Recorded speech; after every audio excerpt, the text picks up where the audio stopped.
Hello students, today we are going to cover an important chapter of class 8 civics, which is chapter 1, the Indian Constitution.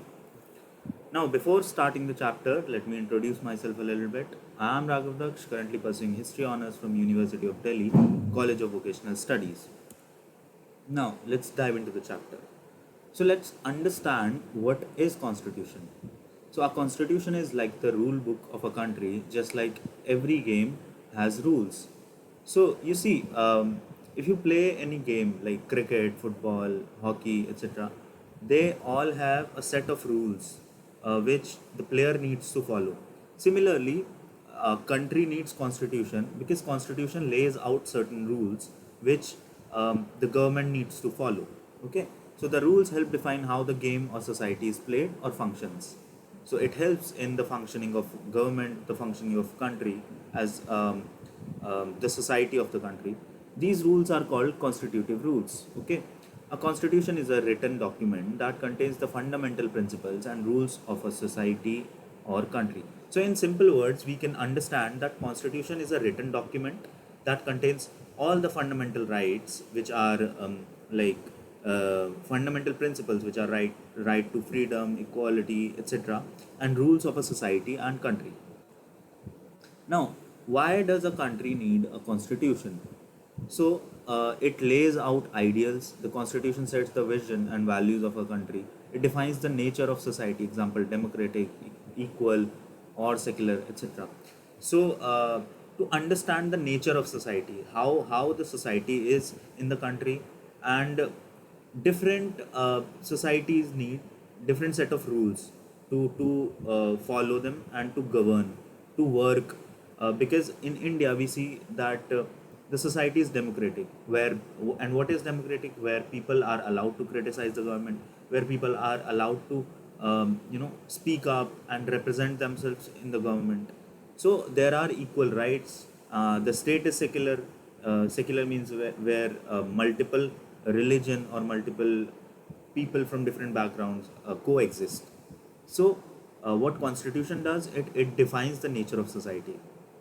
It brings consensus, means in a diverse society like India, people have different beliefs. The constitution is an agreed upon set of principles to guide governance and decision making.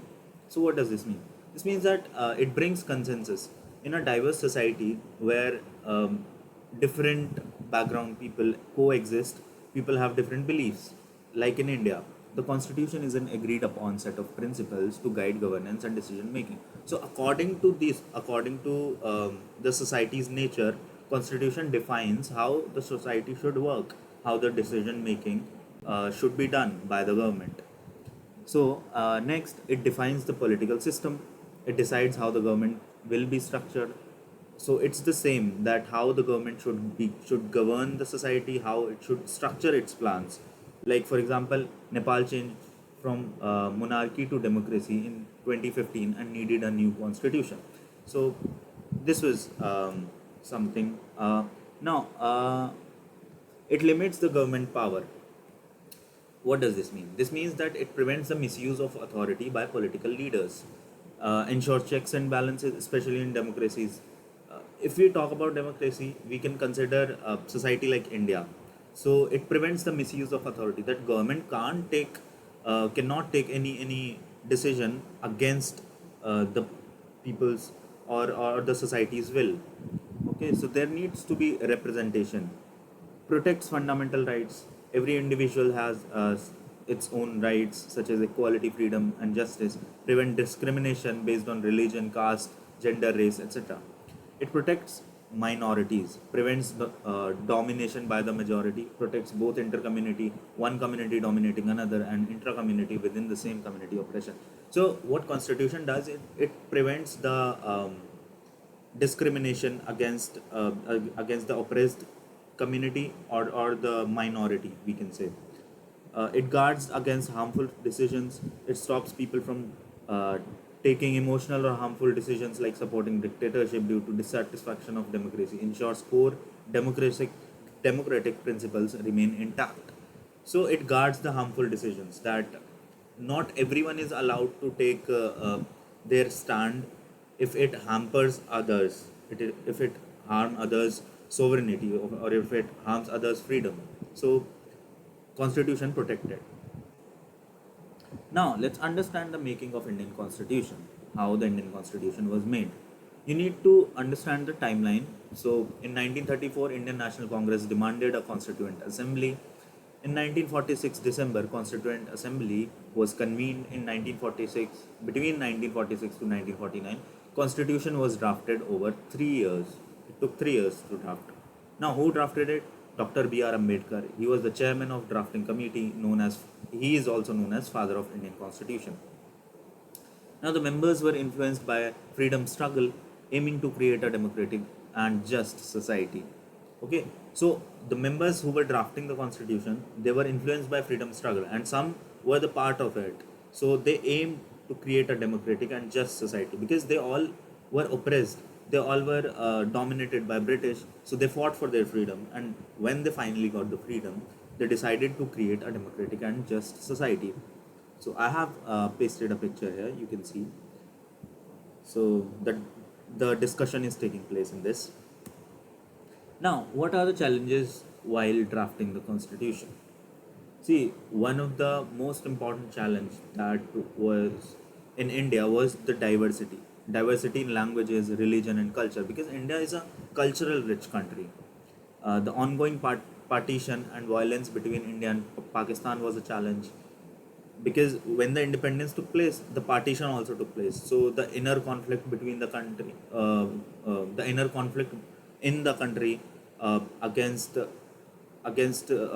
people, where the civil war took place, where India faced a huge violence between Hindus and Muslims. So this was also a challenge. Many princely states undecided about joining India. Now, what were the princely states? So princely states were those states when the India was created. There were certain states where the prince or king used to rule. So when it was decided that India needs to become one, so everyone needs to join together. So many princely states were undecided that if they need to join or not. Huge economic and social inequality among people. It was seen. Need to ensure unity, justice, and representation for all. Okay. Key features of the Indian Constitution. Now, what were the key features? Firstly, the most important key feature was federalism. Now, what is federalism? It is the division of power between central, state, and local. Local, which is Panchayati Raj governments, ensures decentralization and representation at all levels. Now, why does a country like India needs decentralization of government? So, the government was divided into three parts, and it still is the central, local, and state. Okay, so the central government is the most powerful, where all the big leaders are sitting. So they provide funds to state and local government. They ensure the equal participation of people. They ensure that everyone is getting their benefit. So to central government alone cannot reach the local people, the people living in villages, the people living in remote areas. So it gives the responsibility to state and local government to ensure that people are living peacefully. People are getting benefits of the government. People are participating, etc. Okay, so it ensures decentralization and representation at all levels. Now, the parliamentary form of government. Citizens elect representatives. These representatives form the government and take decisions on behalf of people. India has a parliamentary system with the president as head of the state and prime minister as a head of government. So, India has a parliamentary form of government where citizens elect representatives by voting, because everyone has equal right of vote through universal adult franchise, that everyone who is above 18 years of age is allowed to vote. So citizens elect representatives. These representatives form the government and take decisions on behalf of people. Okay. Now India has a parliamentary system, this system, with the president as a head of state and prime minister as a head of government. So president is the head of state and prime minister is the head of government. Now, the separation of powers. This is another feature where government is divided into three branches, which is legislature, executive, and judiciary. So, legislature makes laws. Example, in India we have parliament. The discussion takes place in Lok Sabha and Rajya Sabha, and then legislature um, makes laws in the parliament. Now the executive is there. What are executive? Ministers and government officials. If these are the people who implement laws. In executive we have there are two branches, permanent or temporary. Temporary are ministers and permanent are those officials, government officials like IAS, IFS, IPS, etc. Okay. Now the judiciary interprets these laws. Example courts like Supreme Court, High Court, or the local court itself. So the judiciary has the work of overseeing everything, that everything goes smoothly. If it interprets the laws, that these laws need to be followed in the society. If not, the discussion takes place, and people are given the sentences if they misuse their power. Okay, so it prevents misuse of power and maintains balance. Now, what are fundamental rights? Rights, these are the rights that are guaranteed to every citizen who lives in the society, like India.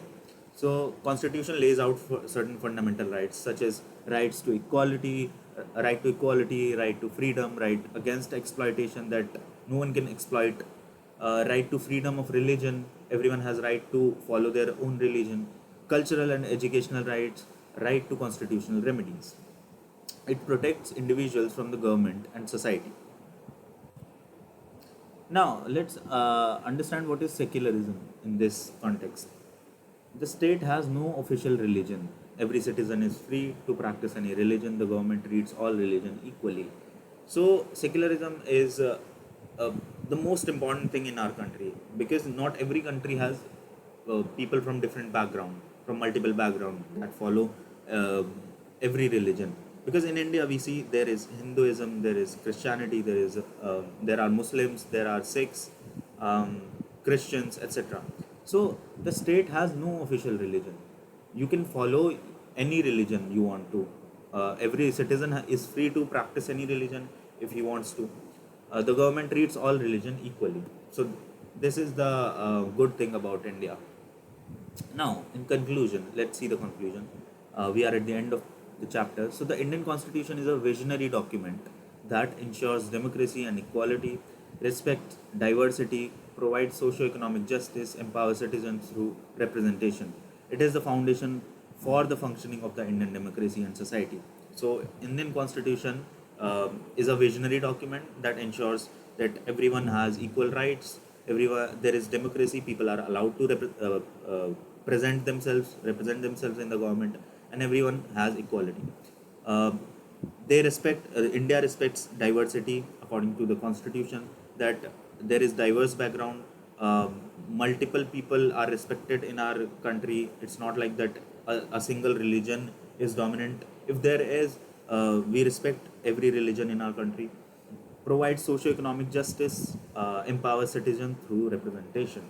Okay, so people are allowed to represent themselves too.